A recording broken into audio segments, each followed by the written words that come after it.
ট্রেনটা চরম গতিতে চলছে। জঙ্গল, পুকুর, নদী, ধানক্ষেত সব পেরিয়ে চলতেই রয়েছে। আর বাইরের জানলা দিয়ে কি অপূর্ব দৃশ্য দেখতে পাচ্ছি আমি। বাহ, ভোর ভোর বেলায় এরকম অপূর্ব দৃশ্য দেখার অনুভূতিটাই আলাদা। দুর্গাপূজার ছুটিটা পড়েই গেল, তাই ভাবছি এবারে দুর্গাপুজোটা মা বাড়িতেই কাটাবো। আমার মা বাড়িটা সেকেলে আমলের জমিদার বাড়ি। কলকাতায় তো অনেক ঠাকুর দেখলাম, এবারে ভাবছি মা বাড়িতে গিয়ে পুজোটা কাটাবো। অনেক বছর মা বাড়িতে যাওয়া হয়নি, তাই ভাবছি মা বাড়িতে এবার সময়টা কাটাবো। সঙ্গে অনেক আত্মীয় স্বজনের সাথে দেখাও হবে। তাই সকাল সকাল ট্রেন ধরে যাচ্ছি মা বাড়ির উদ্দেশ্যে। মা বাড়ি বেশি দূর না, কুসুমপুর। কুসুমপুর থেকে একটা গ্রাম পেরিয়ে তারপরে আমার মা বাড়ি। সেখানে অনেক পুরনো পুরনো আসবাবপত্র, গাছপালা দেখা যায়। আর কলকাতার একঘেয়েমি ছেড়ে একটু গ্রামে গিয়ে শান্ত পরিবেশে গিয়ে মজাটাই আলাদা। তাই ভাবলাম পুজোটা এবারে গ্রামে কাটাই। আর শুনেছি ওখানে নাকি ভূতের দেখাও পাওয়া যায়। ছোটোবেলা থেকে ভূত দেখার খুব ইচ্ছে, তাই শহর কলকাতায় তো হয় না, তাই মা বাড়ি গিয়ে দেখি যদি ভূতের দেখা পাওয়া যায়। সঙ্গে ভূতের একটা গল্পের বইও নিয়েছি।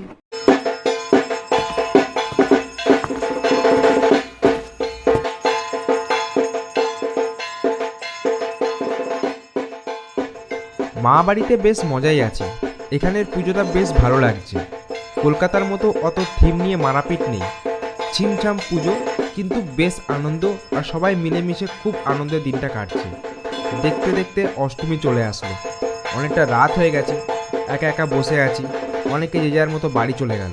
দূর বাবা, আজকেও মা ভূতের গল্পের বইটা আনতে দিল না। এই ঠাকুর দালানে নাকি কত ভূতের কাণ্ড হয়েছে।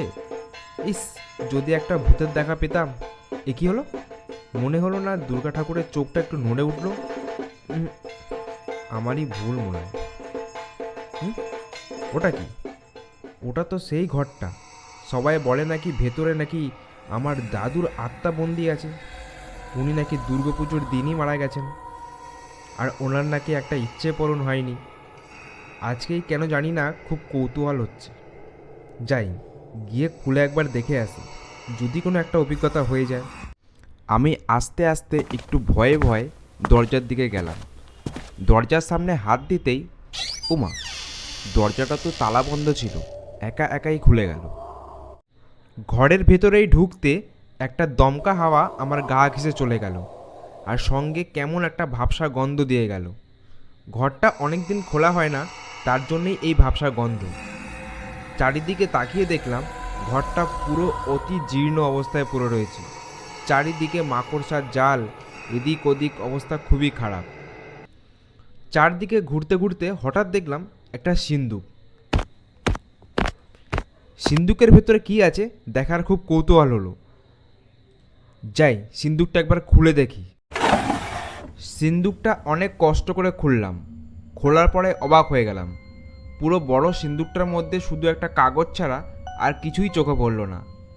কাগজটার মধ্যে কি হতে পারে? খুলে দেখা যাক। সিন্দুক থেকে কাগজটা বার করে খোলার পর অবাক হয়ে গেলাম। দেখলাম আমাদের প্রতিমার মতো হুবহু একই রকম ছবি এই কাগজটার মধ্যে আঁকা রয়েছে। আর তার সঙ্গে সঙ্গেই হঠাৎ ঘরটা কেমন ঠান্ডা হয়ে গেল। ঘরের চারদিকটা একবার তাকিয়ে নিলাম। হঠাৎ দেয়ালের কর্নারে চোখ পড়তেই চমকে উঠলাম।